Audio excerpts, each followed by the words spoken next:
کۆڕێک لە شاری هەولێرە مێنینەوە بێگومان کۆڕێک بە ناونیشانی زمانی کوردی لە نێوان کەلتور و فەرهەنگی زیندوهێشتنەوەدا ڕێک دەخرێت دەمە ناونیشانی هەواڵێکمانە فەرموو نەچینە لای وێنەکان و وا منیش هەندێک زانێریتان لەسەر ئەم هەواڵە پێشکەشەکەم.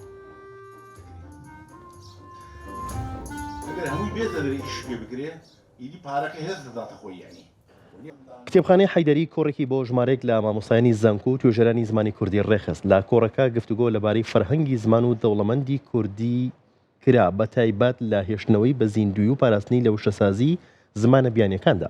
دواتر باس لەو ئاستەنگ و گرتانە کرا کە ڕۆژانە دێنە پێش زمانی کوردی و دابڕاندنی زمان وەک کایەکی بەبایەخی کەلتور و فەرهەنگی کوردی.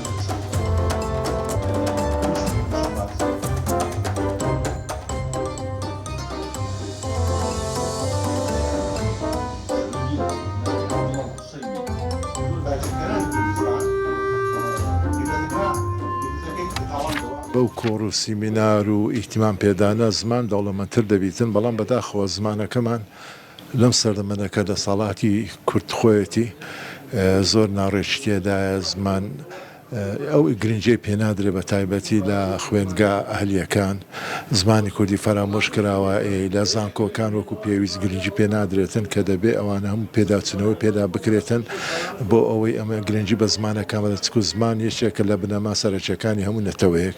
ئێمە گەر زمانەکەمان لاواز بەیان لە دەستی بدەین ئەوە خەلەلێکی لاوازی دەکەوێتە ناو بوونمان لە زمانی گەلەکەماندا. بۆیە چەندی گرنگی بە زمان بدەن هێشتا هەرکەمە کە وەکو باسم کرد یەکێک لە بنەما سەرچەکانی هەموو نەتەوەیەکە.